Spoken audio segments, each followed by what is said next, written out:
이 시간 우리 강사님 이제 나오실 때 이제 두 번 남았는데 오후 시간하고 좀 피곤하시다고 그러더라고요. 강사님이 좀 피곤하시면 우리에게 더 큰 능력이 임한 줄 믿습니다. 왜냐하면 우리가 좀 부족하다고 해야 성령께서 강하게 역사하시는 거거든요. 그래서 목사님의 용기를 갖도록 하기 위한 의미로 우리 한번 박수 한번 환영의 박수를 한번 보내드립니다.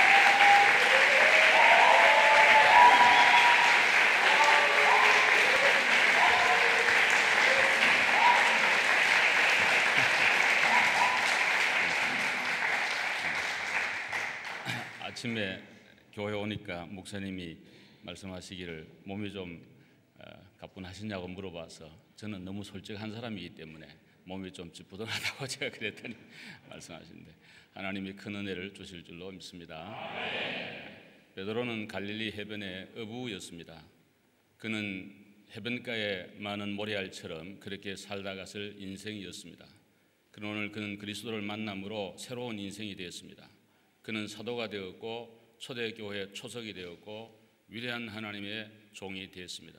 오고 오는 모든 세대에 모든 그리스도인들이 베드로를 말할 정도로 베드로는 참으로 소중한 그러한 인생을 살게 되었습니다. 인생은 만남이 참으로 중요하다고 생각합니다. 좋은 부모와의 만남은 하나님의 큰 은총일 것입니다. 좋은 친구들과의 만남, 스승과의 만남, 무엇보다 인생은 좋은 배우자의 만남이 행복의 열쇠라고 생각을 합니다. 그러나 그 모든 만남보다 더욱 소중한 만남이 있다면 그는 예수 그리스도와의 만남인 줄로 믿습니다. 우리가 가지고 있는 그런 모든 만남이 혹 만족스럽지 않다 할지라도 그리스도를 제대로 만나면 그 모든 상처와 아픔은 상쇄되고 또 분해되고 능히 이길 수 있는 힘과 능력이 그리스도를 통해 오기 때문에 예수를 만나는 것은 가장 행복인 줄로 믿습니다.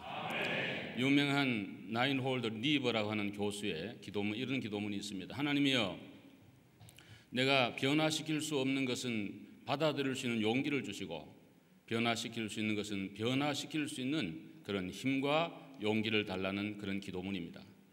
우리는 종종 변화시킬 수 없는 우리의 고향, 학업, 학교, 부모, 또 어떤 여러 가지 그런 기본적인 것들, 이런 것에 대하여 많이 후회하며 또 안타까워하며 원망하는 그런 경우가 많습니다. 그러나 예수를 제대로 만나면 베드로처럼 어부였고 초라한 인생이었지만 주님을 만남으로 대단한 인생을 사는 것처럼 여러분과 저도 오늘 아침 다시 한번 주님을 만나는 은혜의 아침이 되어서 베드로와 같이 주의 교회와 나라와 역사에 쓰임받는 여러분의 생애가 꼭 될 수 있기를 주님의 이름으로 축복합니다. 베드로의 출발, 오늘 어떤 그런 결정적인 역할이 있었나, 어떤 것들이 있었나. 오늘 본문에 보면 5절에 내가 밤이 맞도록 수고를 했지만은 얻은 것이 없습니다. 그러나 말씀에 순종하여 그물을 내리겠다는 그러한 베드로의 고백을 보게 됩니다. 쉽게 말하면 베드로는 그리스도의 말씀을 경청했던 걸 우리가 보게 됩니다. 어느 날 예수님이 갈릴리 해변에 오셨습니다. 아침이었습니다. 밤새도록 고기를 잡았던 베드로와 그 일행들 한 마리도 못 잡았습니다. 그것도 기적이죠. 그물을 닫고 있습니다. 그런데 주님께서 시몬 베드로의 배에 올라타시고 그 배를 조금 육지에서 떼기를 명하시고 이 배에 앉아서 배를 강대상으로 삼고 해변가에 모여든 많은 무리를 향하여 설교를 한 겁니다. 무슨 설교를 했는지 성경에 기록이 없지만 분명히 하나님 나라에 대하여 설명했으리라고 생각합니다. 설교를 마친 뒤에 주님께서 베드로를 향하여 깊은 데로 가서 그물을 내려 고기를 잡아라, 이렇게 말씀을 했습니다. 선생님이여, 밤이 맞도록 우리가 수고했지만 얻은 것이 없습니다. 그렇지만 말씀에 의지하여 내가 그물을 내리겠습니다 라고 베드로가 대답하는 이 모습을 통해서 베드로는 분명 예수님이 설교하는 중에 굉장한 감동과 감화와 말씀의 파워에 완전히 압도되는 그러한 순간을 경험했을 걸로 생각을 합니다. 우리가 아는 대로 베드로는 어부였고 예수님은 목수였습니다. 전문성을 인정한다면 전혀 다른 직종입니다. 종종 많은 분들이 그런 얘기하죠. 목사님, 목회는 이렇게 해야 되고요, 설교는 저렇게 해야 되고요, 막 그럽니다. 그래서 제가 가끔 우스갯소리로 그런 얘기합니다. 의사 선생님이 계시는데 의학 서적을 한 100권 읽었다 그래가지고 선생님 보고 뭐 이래 수술해야죠, 저래 해야죠, 이렇게 말이 되겠느냐? 아무리 책을 읽어도 전문적인 트레이닝을 안 받으면 허점이 항상 있기 마련인데, 여러분들이 아무리 성경을 읽고 조신학 책을 공부를 하고 교회에서 읽어도 7년, 10년씩 신학교 와서 훈련받고 트레이닝을 받아야 제대로 이렇게 되는 것처럼, 우리가 어떤 일에 대해서 자기 전문 분야에 대해서는 긍지와 자부심을 갖는데, 베드로도 마찬가지죠. 갈릴리 호수에서 잔뼈가 굵었고 고기 잡는 일이라면 자기가 전문가인데, 어느 날 목수 청년 예수님이 나타나서 깊은 데로 가 고기를 잡아라, 말이 되느냐? 그렇지만 설교 시간에 주님이 해변가에 오셔서 말씀을 전하는 중에 굉장히 말씀의 은혜를 받은 거예요. 저분의 말씀이라면, 저분의 말씀대로 하면 반드시 하나님의 기적과 능력이 나타날 줄로 믿습니다. 이런 확신이 베드로의 마음에 있었기 때문에 베드로는 내 이성에도 경험에도 현실에도 안 맞지만 그러나 말씀을 따라 그물을 내리겠다는 순종의 자세로 나간 모습을 우리가 발견하게 되는 것입니다. 유명한 파스칼은 이런 얘기를 했습니다. 이성과 말씀이 부딪힐 때는 언제나 이성을 말씀에 굴복시켜야 된다. 그것이 그리스도인이라고 얘기했습니다. 기독교는 반지성주의가 아니에요. 그래서 굉장히 이성과 지성을 중요하게 생각하는 것이 기독교예요. 우민주의가 아니라고요. 우리는 누구보다 스마트해야 되고 브라이트해야 되고 똑똑해야 되고 공부도 많이 해야 되고 많은 지성과 이성과 그리고 상식과 철학과 많은 것을 우리는 가져야 됩니다. 전문성을 길러야 돼요. 그러나 아무리 인간이 많은 것을 알고 대단한 실력을 갖추어도 하나님의 말씀과 내 생각이 부딪힐 때는 하나님 말씀을 우위에 두고 나를 그 말씀 앞에 굴복시키고 그리고 순종할 때 기적과 능력과 은혜는 나타나게 된다는 말씀입니다. 여러분이 아무리 훌륭하고 똑똑해도 하나님 말씀보다는 우에 갈 수가 없습니다. 주의 말씀만이 영원한 능력인 줄로 믿습니다. 영원한 진리인 줄로 믿습니다. 베드로와 같은 자세는 바로 그런 자세예요. 선생님, 내가 말이죠, 밤에 고기 잡는 거 상식 아닙니까? 또 그물 밤새도록 깊은 데도 내려봤고요, 뭐 얕은 데 내려봤고요, 다 해봤어요. 그리고 지금은 그물을 닦고 좀 쉴 시간인데 말이 됩니까? 당신은 목수 아니요, 나는 지금 어부 아니요, 나보고 고기 잡는 법을 얘기하라니 말이 되느냐? 이렇게 할 수 있지만 하나님의 말씀, 주의 말씀을 들어보니까 굉장히 능력 있고 힘 있고 압도되었기 때문에 그 말씀에 순종한 거예요. 여러분들의 신앙의 승패는 설교 시간이 있다고 생각합니다. 저는 언제나 이 설교를 잘 듣고 잘 이렇게 소화하고 깨달으면은 모든 신앙생활이 정상적으로 잘 나갈 수 있어요. 저도 뭐 여러분처럼 공부를 다 해본 사람인데요, 오랫동안 책상에 앉아 있어 본 사람인데 수업 시간에 아주 이렇게 집중해서 강의를 들으면은 특별히 시험 공부 안 해도 B학점 이상 맞는 것은 기본입니다. 그렇지 않습니까? 여러분 여기 조금 공부하는 분들 수업 시간에 잘 듣고 조금만 하면 뭐 A학점 맞는 거 그건 다 할 수 있는 거예요. 김 목사 지 공부 잘했나 왜 저런 자랑 하나 그러는데 예, 공부 다 잘했죠. 우리 못한 사람이 목사이지 못합니다. 근데 중요한 것은 예수 믿는 성도들이 설교 시간에 예배 시간엔 아예고만 처음부터 졸기 시작하면은 그분은 신앙이 안 자라요. 사람은 무엇을 듣는가가 중요해요. 특별히 믿음은 들음에서 나며 들음은 그리스도의 말씀으로 말미암는다라고 성경은 말씀하고 있어요. 하나님 말씀을 자꾸 들어야 돼요. 기독교는 듣는 종교예요. 보는 종교가 아니에요. 무엇을 보려고 할 때 우상을 만드는 거예요. 자꾸 로만 캐톨릭처럼. 우리 기독교는 듣는 종교예요. 하나님의 말씀을 자꾸 들으면 믿음이 우리 가운데 생겨야 될 줄로 믿습니다. 우리 시골에 어릴 때 구정이 가까운다든가 하면은 우리 할머니 어머님들이 콩나물 이렇게 기르는데요. 콩나물 시루 아신지 모르겠네. 젊은 학생들은 잘 모를지 모르겠는데 콩나물 시루에 이렇게 해가지고 다 이제 통에 넣고 콩을 넣고 물을 자꾸 부어요. 저보고도 물 주라 그러는데 물을 주면은 그냥 물이 쑥쑥 빠져버려요. 근데 참 신기한 거는 물은 다 빠지는데 콩나물이 쑥쑥 자란 걸 보게 됩니다. 그거 뽑아가지고 이렇게 볶아가지고 저 비벼 먹으면 얼마나 맛있는지 콩나물 비빔밥 같은 거 얼마나 맛있는지. 하나님 말씀도 그래요. 들으면 다 잊어버려요. 통계에 보면은 주일날 낮예배 예배드리고 입구에 나갈 때 물어봐요. 오늘 목사님 설교 제목이 뭡니까? 물으면 80%가 모르는데 뭔지. 설교 제목도 몰라. 일주일 지나면 뭐 까맣게 몰라. 목사님들도 자기가 지난 주일날 무슨 설교인지 잘 몰라요. 자기 설교하는 것도 몰라. 그 정상이에요. 자꾸 잊어버려야 돼요. 여러분들이 한 목사님 설교하는 거 다 기억하면 안 돼요. 다 잊어버려야 돼요. 그래야 다음 또 설교하지.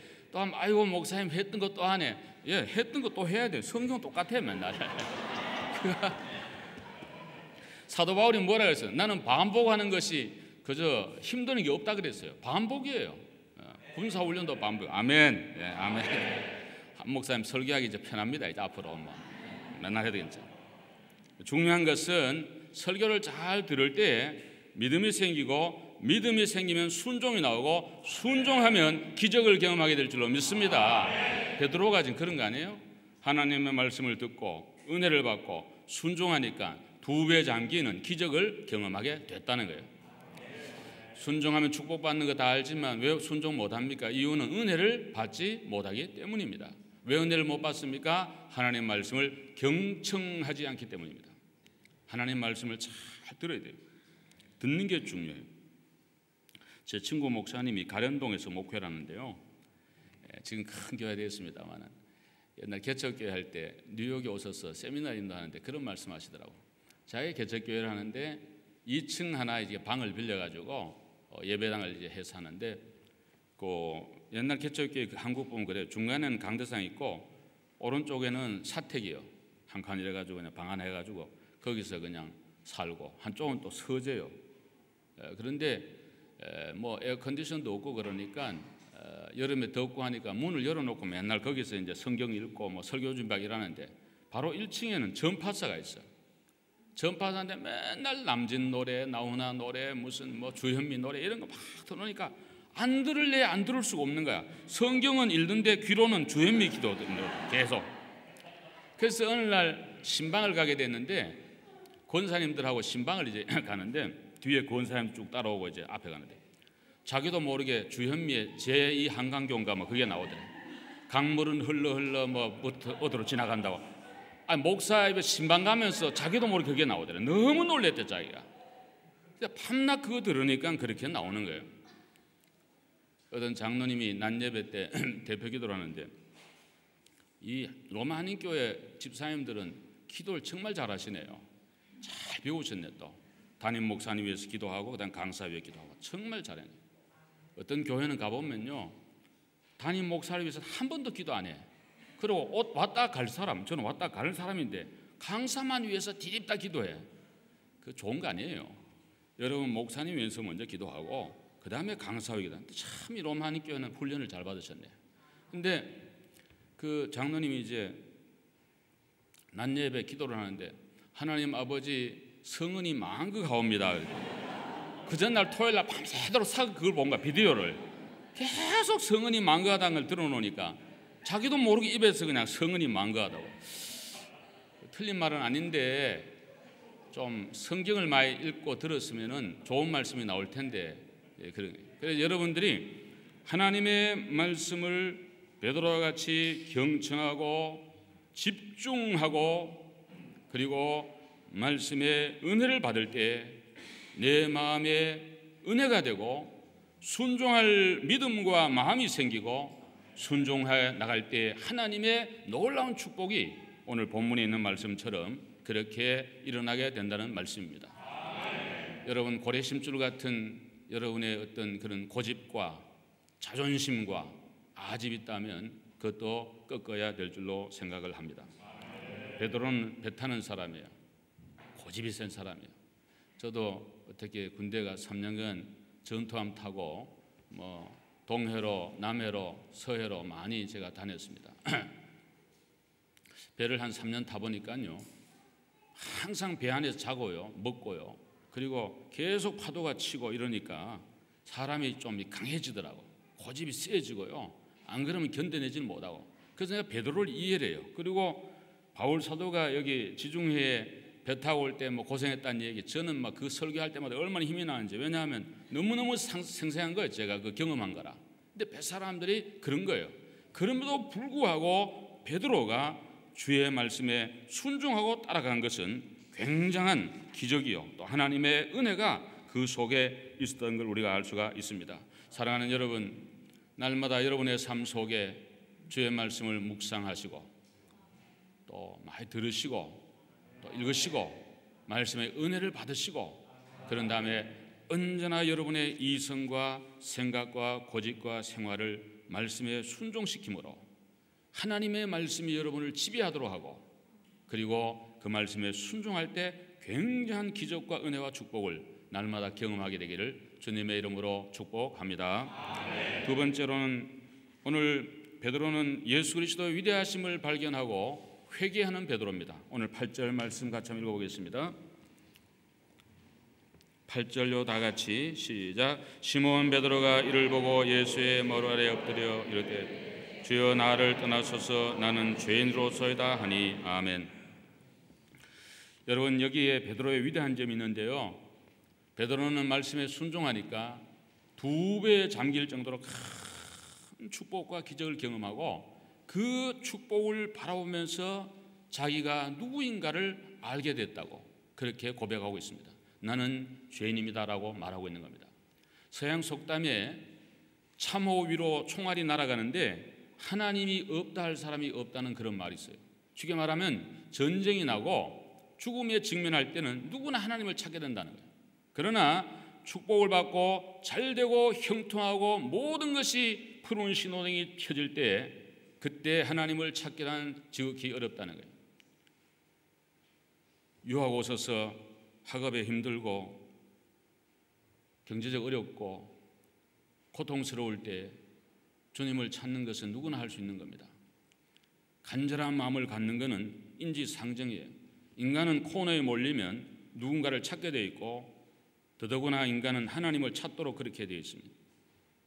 어거스틴이 말한 것처럼 하나님이여 내 마음에 주님을 만나기 전에는 참된 평안과 행복이 없었나이다 하는 말처럼 하나님만이 채울 수 있는 절대적 공간이 인간에 있기 때문에 그 공간에 하나님을 채우기 전에는 참된 행복과 만족은 없는 겁니다. 그런 의미에서 실패와 어려움과 고난 중에는 하나님을 대부분 다 잘 찾지만 오늘 베드로와 같이 이렇게 성공하고 많은 축복을 받고 대단한 물질의 복과 세상적인 어떤 출세와 이런 걸 했을 때 내가 죄인입니다.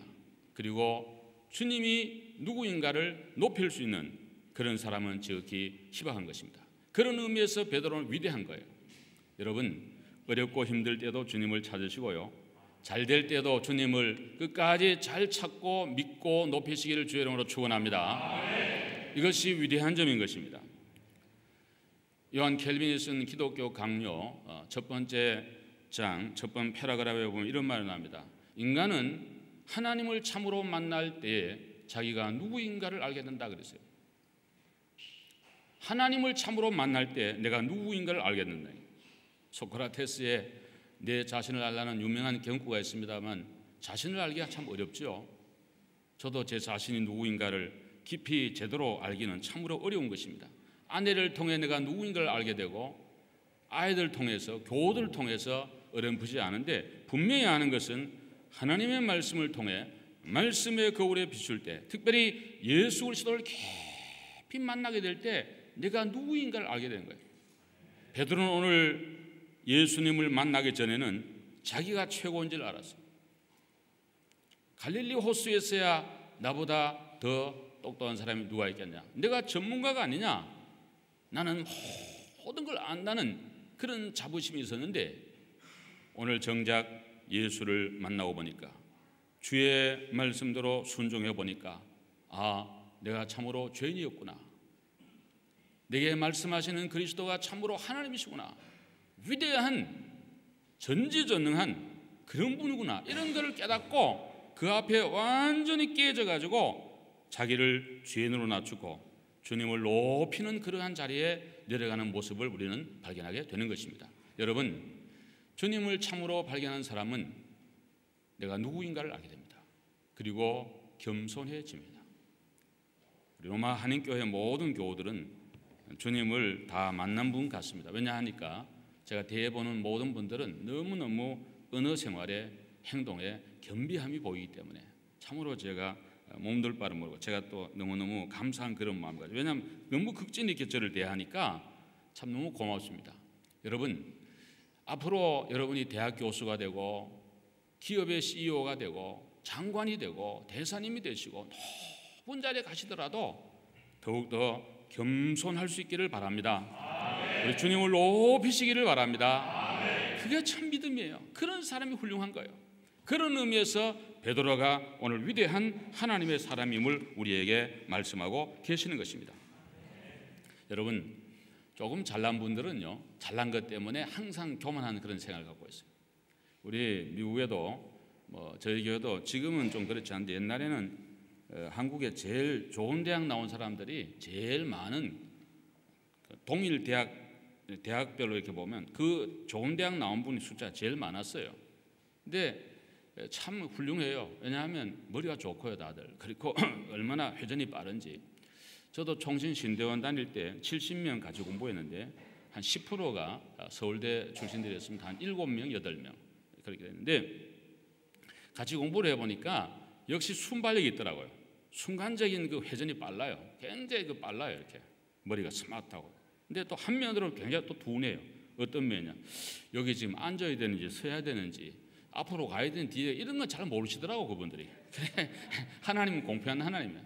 난 그런데 못 나왔기 때문에 그런 건 잘 알아요. 여기 지금 앉아야 되는지 서야 되는지 눈치가 빨라가지고 얼른 이건 하는데 그런 분들은 또 그런 건 못해.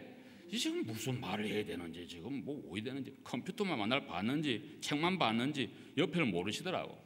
하나님은 공평한 하나님이신 줄로 믿습니다. 혹시 좋은 학교 못 나와도 너무 그렇게 하지 말아요. 또 너무 좋은 학교 나왔다고 너무 또 자랑하지 말아요. 그거 인생 꼭 성공하는 거 아니니까 하나님 그저 내게 주신 대로 감사하며 살 수 있기를 바랍니다.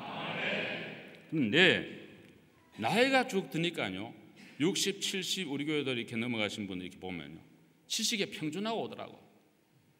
S대학 나오신 분이나 초등학교 나오신 분이나 차부도 중국말로 별 차이 없어. 차가 없어. 차부도라 그래. 그래가지고 차부도. 얼굴도 70 넘으시면요, 할머니지 똑같이 할머니지. 그거 뭔 차이 있겠습니까? 우리 한 목사님 쓰신 칼럼 어제 주셔가지고 밤에 중간에 잠이 깨가지고 그거 한 권 다 읽어내자는데 저녁에 그 읽어보니까 그런 말씀 나오더라고. 본인이 좀 못생겼다고 생각하는지 그러다 그런 썼던데 너무너무 잘생긴 누구누구는 지금 한탄 없겠지만 자기는 너무 감사하다 이런 말씀하는데 못생긴 남자나 좀 잘생긴 남자나 여자나 할 거 없이 나이 들면 다 평준화요. 그러니까 너무 자랑하지 말아요. 돈 많은 것 좀 너무 자랑하지 말아요. 언제 없을지 몰라 그것도. 저는 최고의 권력자 집에 있어 봤잖아요. 정말 박정희 대통령 다음 가는 권력자잖아요. 그렇게 하던 사람도 하루아침에 가시더라고. 그러니까 그 자녀들이나 가족이 그냥 형편없이 되더라고. 하나님의 능력은 환경은 하루아침에 바꿀 수 있는 줄로 믿습니다. 저 같은 좋은 사람이 어떻게 로마 한인교회 부흥이 올 줄 누가 생각했겠어요? 이런 것도 모르고 말이지. 밤에 아침에 그 새벽기도가 기도하는 사람 보고 나오라 그러고 막 기도하는데 왜 어른들 인사 안 하냐고. 사람을 함부로 하면 안 돼요. 하나님 환경만 바꿔버리면 엉뚱하게 다 되는 건데. 할렐루야. 그러므로 여러분 우리 겸손해야 됩니다. 참으로 주님을 만난 사람은 겸손해요. 왜? 너무 주님이 거룩하고 너무 지성적, 너무 모든 걸 알고 정말 주님을 깊이 만나고 만날수록 나는 참으로 연약하고 부족하고 어리석음을 깨닫기 때문에 베드로와 같은 주님 나를 떠나십시오 나는 죄인입니다. 주님은 이럴 때 절대로 그래 네 죄인이냐 가거라 이렇게 하지 않고 오히려 그를 들어서 크게 쓰시잖아요. 내 잘났다 그러면 주님은 미워하고 멀리하지만 겸손하게 죄인으로 낮추면 주님은 언제나 우리를 가까이 하신 줄로 믿습니다. 부부간에도요, 두 분이 너무 잘나면은요 행복이 없더라고. 자꾸 지 잘났다고 그러고 자꾸 그러면은 곤란한 거예요. 그래서 한쪽이 조금 숙여주는 게 좋아요. 저처럼 나 우리 사람 보고 만날 여보 나를 좀 잘 거둬줘서 고맙습니다. 그러니까 행복이 오지 않습니까? 어쩌다가 저런 인생을 만났나. 미국 이민 온 교우들 가운데 그런 사람 많아요. 어떤 사람은 내 팔자가 말이야 어찌돼서 저런 인생을 만나가 이렇게 고생했냐. 저 인간 때문에 내가 죽겠다고 이러는데 그 행복 없어요. 반대가 돼야 돼요. 내처럼 부주한 걸 데리고 살아주셔서 고맙습니다. 그런 마음 가지면요 행복은 저절로 오는 줄로 믿습니다. 겸손이라고 하는 조그마한 바늘구멍 같은 그 마음만 있으면요 그 구멍을 통해 하나님 은혜는 솔솔솔 들어와요. 별거 아니라고. 찬양대 참 너무 다 잘하시는데 이런 교회 찬양대 지휘하시는 우리 김인섭 집사님 어제도 말씀하는데 그 집사님 말씀 이러시더라고. 테크닉은 할 거 없고요 목사님 말씀처럼 마음만 하나 이렇게 모아 가면 된다고. 찬양대도 어떤 분 은혜 받는지 알아요? 나 같은 거를 끼워 주셔서 감사합니다. 이런 분이 은혜 받지. 뭐 그냥 막 잘났다고. 합창이라는 거는 내 소리가 들리면 안 되잖아요. 맞아요, 틀려요. 제가 음악을 전공 안 했지만 그래도 교회에서 자라기 때문에 잘 알아요. 나도 찬양 대원 했다니까 옛날에. 근데 조금 못합니다라는 그런 마음을 가지고 있는 부분을 통해서 찬양은 화음이 되고요 또 은혜가 돼요. 오늘 우리는 하나님 앞에서 겸비한 마음 가질 때 우리 하나님 은혜는 언제나 우리 가운데 넘치게 될 줄로 믿습니다. 사도 바울은 인생을 오래 살고 신앙이 깊어지면 깊어질수록 시간이 가면 갈수록 그는 더욱더 낮아진 모습을 말씀합니다. 처음에는 나는 사도 중에 지극히 작은 자라, 조금 지난 다음에는 성도 중에 지극히 작은 자라, 나중에는 죄인 중에 괴수라고. 사도 바울이 죄를 더 많이 지었을까요? 아니죠. 가면 갈수록 주님을 깊이 만나고 주님을 깨닫고 알고 보니까 자기의 연약함, 자기의 부족함, 자기의 어리석음 이런 걸 깨닫고 하나님 앞에 자기를 낮추는 그런 모습을 우리는 보게 되는 것입니다. 로마닌 교회가 이렇게 참 아름답고 제가 이번에 와서 느끼는 것은 참 이 살아있는 교회다. 아름다운 영적인 공동체다. 참 이렇게 기도 잘하고 열심히 하고 불붙어 있고 찬양도 좋고 이런 교회 없습니다. 여러분 자부심을 가지게 되기를 바랍니다. 하나님 앞에 감사하시기를 바랍니다. 주님을 더욱 높이 올려드려서 여러분의 교회 주의 은혜가 풍성하기를 기원합니다. 마지막으로 사명받고 결심하여 예수 따라가는 베드로입니다. 오늘 본문 말씀 보시면 이런 말씀이 기록이 되어 있습니다. 10절과 11절 다 같이 읽읍시다. 시작. 세베대의 아들로서 시몬의 동업자인 야고보와 요한도 놀랐습니다. 예수께서 시몬에게 이르시되 무수하지 말라. 이제 우리는 내가 사람을 취하리라 하시니 그들이 베드로를 육지에 대고 모든 것을 버려두고 예수를 따르니라. 아멘. 오늘 본문에 보시면 베드로는 예수님을 발견하고 자신의 부족을 깨닫고 난 다음에 죄인이다 그러니까 무수하지 말아라. 성경은 여러분이 기록되어 있는 요 66권 성경 말씀도 중요하지만 행간을 잘 이해하는 거 중요하죠. 우리가 공부할 때 쓰여지지 않는 저자의 의도를 파악하는 것이 공부의 정말 관점 아니겠어요? 그러면 공부가 잘 되겠죠. 여러분 다 공부하는 분들이니까 다 알겠습니다만 성경 이해도 그래요. 기록되어 있지 않는 말씀 그 행간 사이의 의미를 좀 이렇게 이미지네이션 상상해 보는 거 대단히 중요한데요.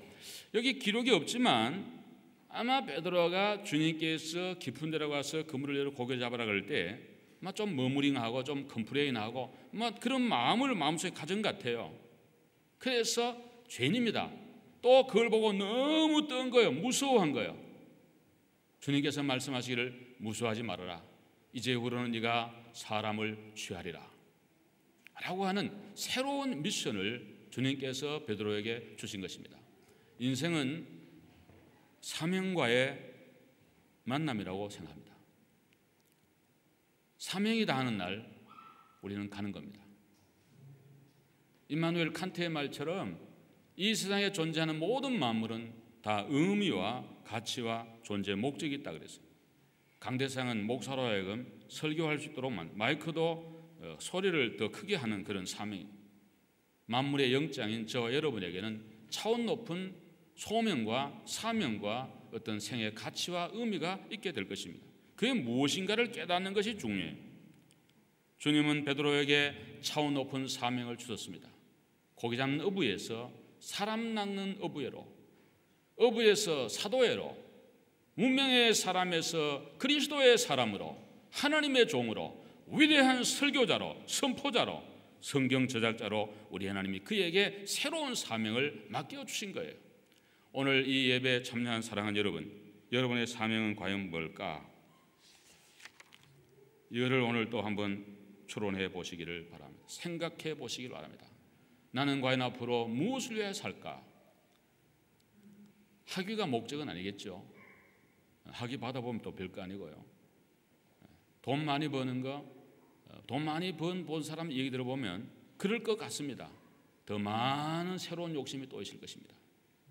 젊은이들 결혼하면 결혼에 대한 환상을 많이 가는데, 물론 결혼이 좋지만 결혼하는 그 순간부터 새로운 고난과 많은 아픔과 자기 절제가 동반되는 것.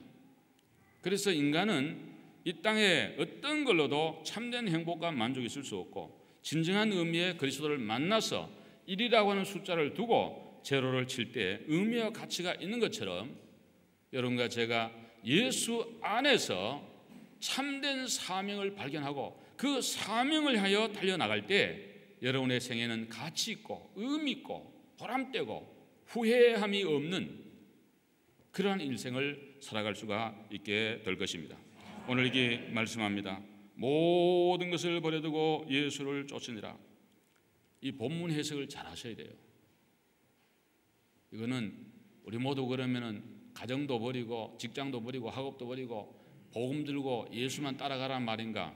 그럴 수도 있지만 그렇지 않은 경우가 많습니다. 여기에 말씀하는 것은 가치관의 변화, 의식의 변화, 생각의 변화를 우리에게 말씀하고 있는 거예요. 옛날에는 고기 잡는 거 최고, 고기 많이 잡아서 그걸로 잘 사는 거 목적이었는데, 이제는 그런 것이 아니라 그것보다는 예수를 잘 믿고 예수를 쫓아가고 하나님의 자녀로 주의 종으로 이렇게 사는 그러한 가치관으로의 변화를 우리에게 말씀하고 계시는 것입니다. 여러분, 지금까지는 여러분만을 위해 살았다면 앞으로 주님을 위하여 살 수 있는 은혜가 있기를 바랍니다. 공부의 최종적인 궁극적 목표도 그리스도의 영광을 위하여 할 수 있기를 바랍니다. 사람은 궁극적 목표가 분명해야 됩니다. 울티메이트 컨선이 분명해야 돼요. 그래야지 생애 후회가 없고 정말 바른 그런 삶을 살 수가 있는 것입니다. 아까 말씀드린 것처럼 학위가 또 돈 많이 버는 게, 좋은 사람 결혼하는 거, 이것이 생애 목적이 아니고 목표가 아니고, 그걸 통해서, 그건 하나의 툴이고, 그걸 통해서 하나님의 거룩한 영광, 하나님의 교회, 선교, 주의 나라, 이런 거를 생각할 때 여러분의 생애는 빛나고 보람되고 행복한 그런 생애가 될 줄로 그렇게 믿습니다.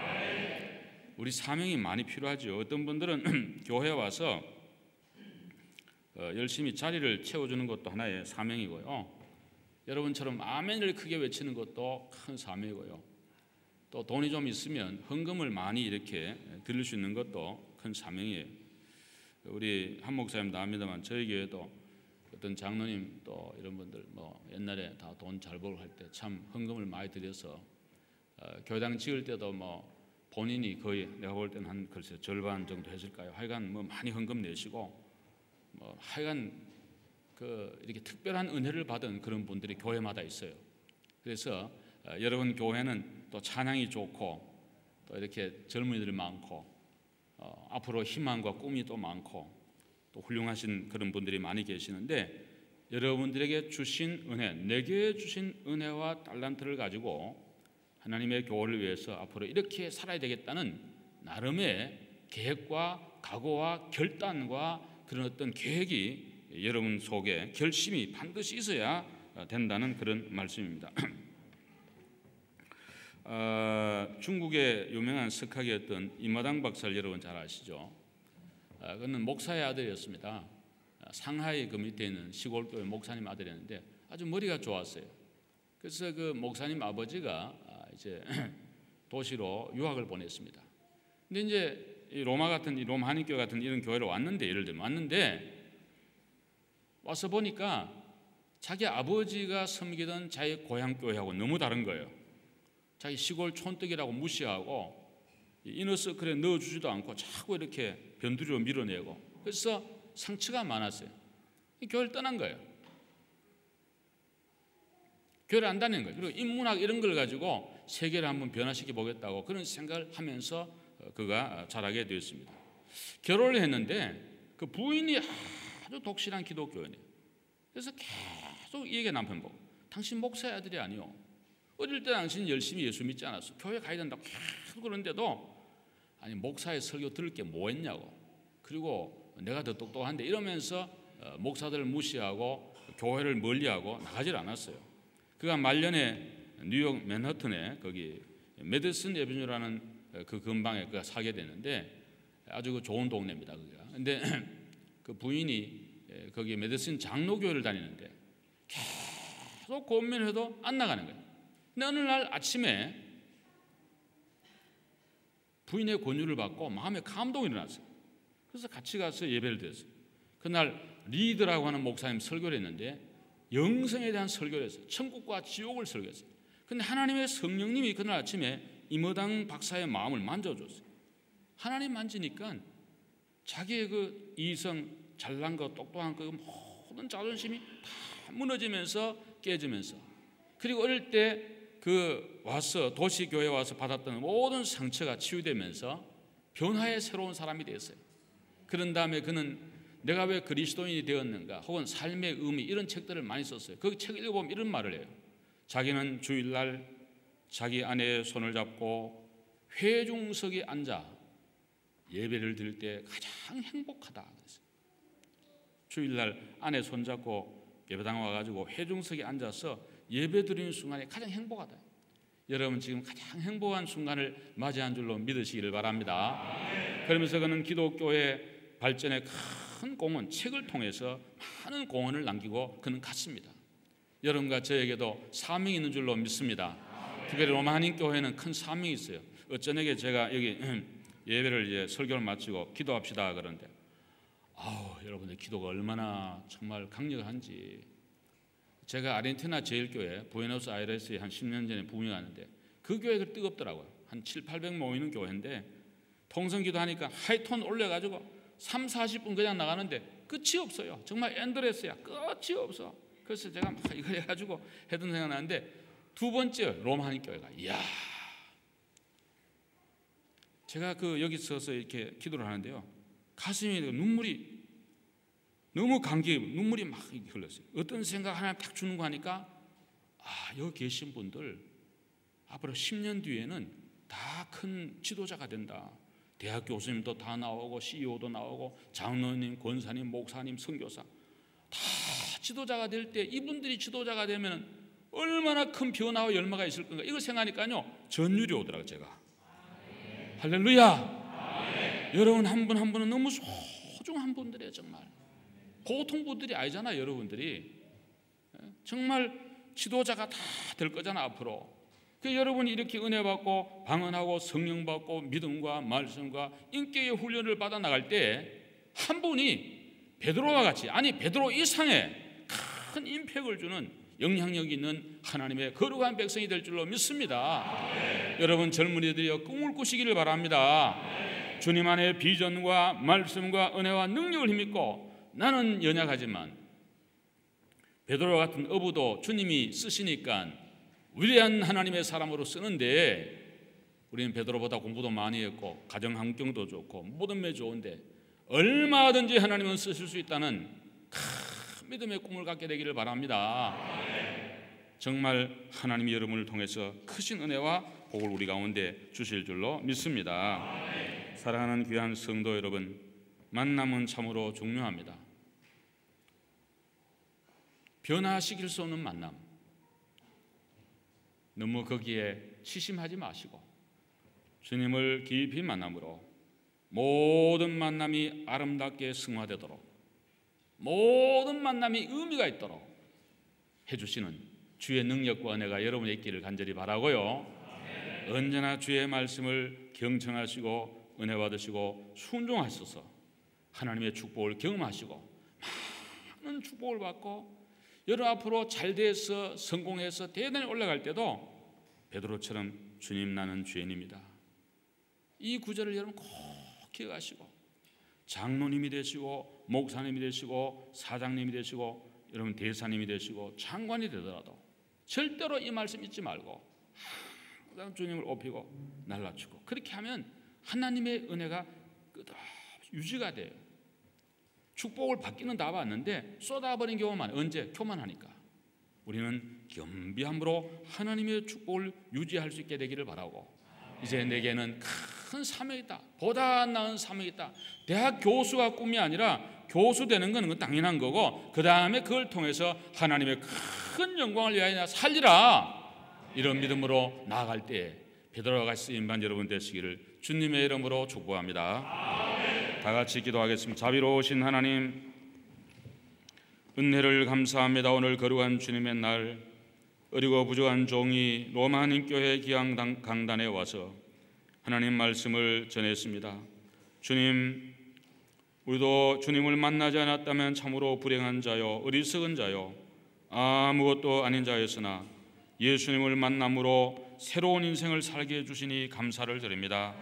사랑하는 주님, 앞으로 모든 예배 시간에 하나님의 말씀에 경청하고 하나님의 말씀에 은혜를 받게 해 주시옵시고 은혜를 받은 대로 순종케 해 주셔서 순종함으로 기적을 경험하는 우리 모두가 되도록 은혜를 내리워 주옵시고 앞으로 높은 자리에 가고 잘되고 형통하고 정말 모든 일이 잘될 때일수록 더욱 베드로와 같이 자기를 낮추고 주님을 높이며 겸비한 저희들이 되므로 하나님의 은혜와 축복이 쏟아지지 않고 유지되는 저희들 되도록 은혜를 내리워 주옵시며 이제 공부하는 것, 눈에 보이는 것 이것이 목적이 아니라 이것은 하나의 과정이고 궁극적인 목적인 하나님의 영광, 주의 나라, 복음, 교회, 천국 이런 것을 우리 마음에 품고 큰 이상과 꿈을 갖고 나아가는 우리 온 교우들 되어서 한 사람 한 사람이 알고 되게 해주시고 베드로와 같은 사명자가 되게 해주시옵시고 민족을 살리게 하시고 세계의 교회를 변화시킬 수 있는 위대한 하나님의 거룩한 성도들 종들이 많이 일어나도록 우리 아버지 하나님 크게 복을 나리워 주시옵시고 이 하나님의 거룩한 교회를 목회하시는 한 목사님 네 분에게 늘 크게 위로해 주시옵시고 은혜와 능력으로 함께 하시며 이렇게 아름답고 좋은 교회를 목회하는 목사님 참으로 행복한 목사님 줄로 믿습니다. 주여 목사님 앞날에 더 큰 은혜와 평강으로 함께하여 주시옵소서. 예수님의 이름으로 축복하며 간절히 기도 올리옵나이다. 아멘.